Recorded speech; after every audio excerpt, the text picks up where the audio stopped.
The board in StarCraft is made up of a number of planets. Let's look over the common elements that all planets have, or most planets do. First up are the resources. There are two kinds of resources in StarCraft: minerals, which are blue, and gas, which is green. Next we have the command points, which are generally how you win the game. That's these in red. Next we have the unit limitations, which are these yellow circles. So if you have 3 yellow circles, like here, you would be allowed to have 3 units on that space. Note that the player who is attacking can exceed that limit by 2. Obviously, we have the name of the planet right here, and the final important feature is the order stack. This is where you're going to place your order tokens during the game. Once the game is set up, it'll look something like this. Here we have a typical setup for the Terran player. He's got a Marine, a Fire Bat. Most importantly, he has a base here, which allows him to utilize the resources on that planet. And a shuttle, which are like connecting bridges between the planets. So if you want your troops to be able to move from one planet to another, you do have to build a shuttle here first. During the planning phase, players will add their order tokens to the planets, as shown here. Then during the execution phase, those orders will be executed one at a time, starting with the ones on top of the stack. So for example, in this case, the Terran player would flip over this one, which would indicate that he is doing a research action on this planet. If he flipped over this one, he would be doing a mobilize action on that planet. And finally, the build order would indicate that he is doing a build action on this planet. We'll go over these in more detail later on, as they're very important and form the cornerstone of the game. Now let's go over some of the details of the faction sheet.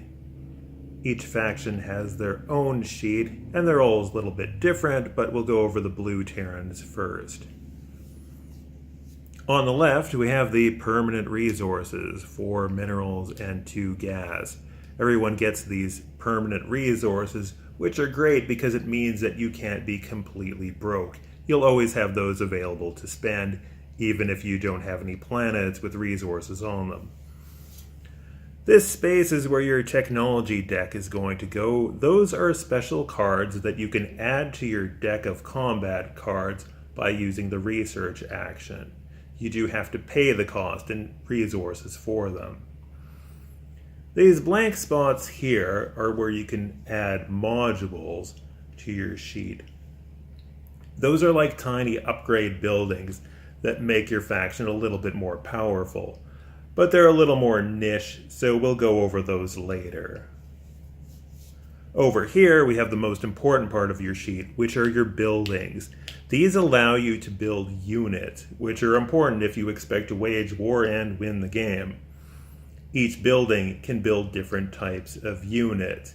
You'll notice that one of them is printed right on the sheet to start the game. In this case, it's a barracks, and it's level 1.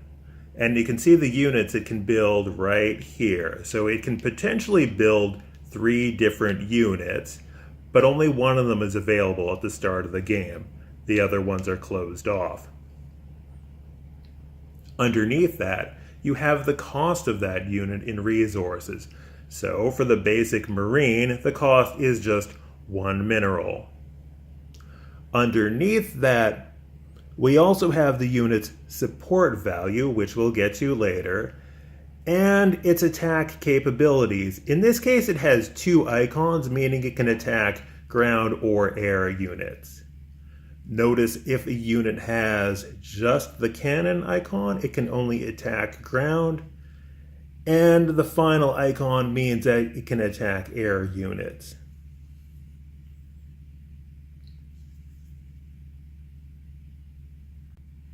There's also the cost for a couple of generic units printed right here, specifically workers and shuttles, which each cost 1 mineral. Up here we have a space for your unavailable workers, and a space for your worker pool, which is your workers that are available for use. You also have special victory conditions and special race abilities up here, but we'll go over those later as they're not super important. And here's what your faction sheet is going to look like with a few elements added to it. So we have the technology deck up here, we have a couple of modules right here, and we have a couple of buildings here. These are the workers we have available to use, and this is the one that's not available to use. Let's look over the buildings in a little more detail. Here the player has upgraded his barracks to level 2, which is indicated by the 2 there, and that gives him the ability to build 2 different kinds of units instead of just the original one. So now he can build fire bats in addition to the Marines. And again, the cost of the unit and some of its abilities are detailed in this column here. In addition to upgrading the barracks, he has also built a factory, which is here. And notice it starts at level 1, and it can only build one type of unit, the Vulture, at the start of the game. The cost of building these things is on the back of the token. So let's flip this over, and we see it has a cost of 1 mineral, and it's level 2. The starport, level 3, is a bit more expensive in that it requires 1 mineral and 1 gas. Likewise, the cost of the modules is indicated on the back of the token, so 2 minerals in this case. Sheet, you'll also have this order reference sheet that explains the details of all of the different orders you can do in the game. It's fairly self-explanatory. We have mobilize, build, and research, and we also have a gold or advanced version of each one, but we'll explain that later. On the right, we also have the special victory conditions for each of the different factories. So in addition to winning by getting conquest points, you could also win the game by achieving the special victory for your faction. However, I consider those sort of optional, and I usually choose to play without them.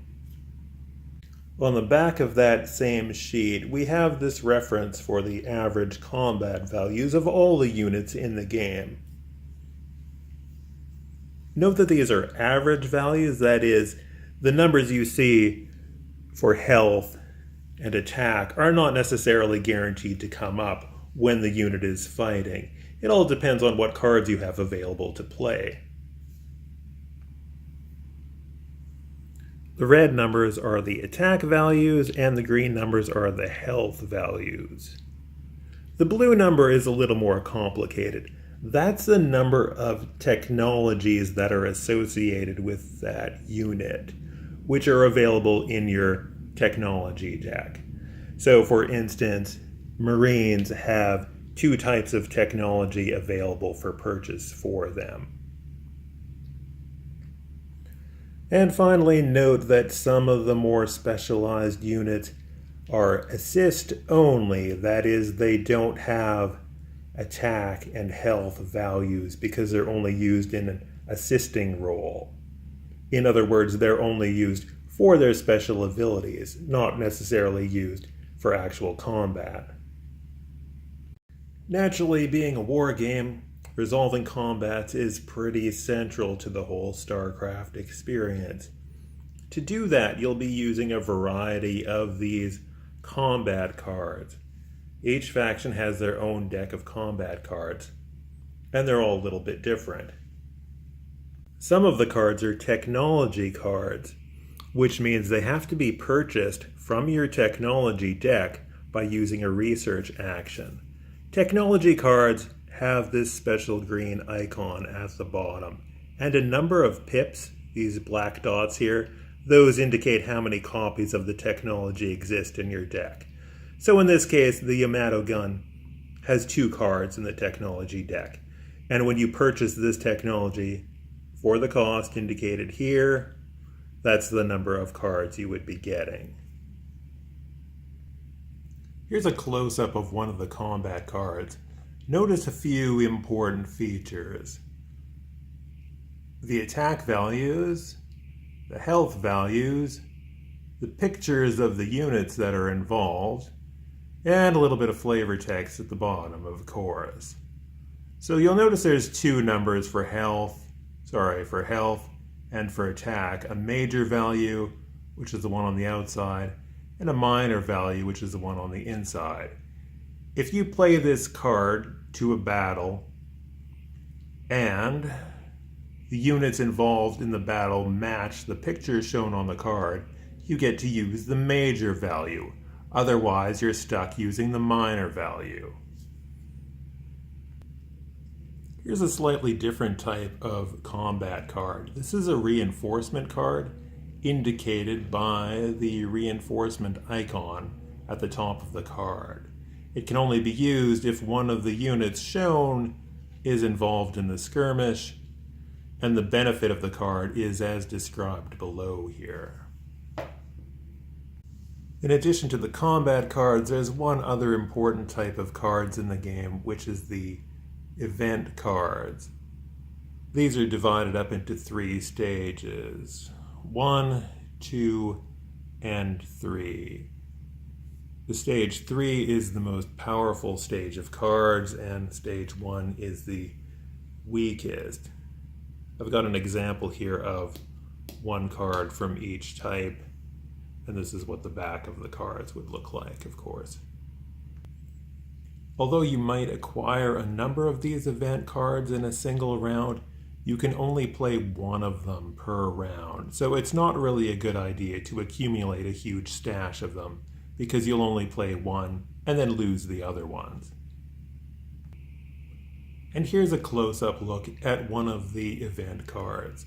This is a strategy card. It gives you an ongoing benefit while it's in play, but you can only have one strategy card in play at any given time. All the event cards have a lot of text on them that I'm not going to go over, but most of them are pretty self-explanatory.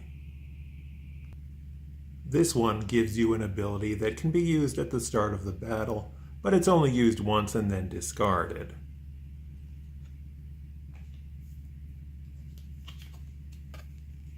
And this one gives you a single one-time benefit when it's played. So those are 3 examples of what most of the event cards are going to be like.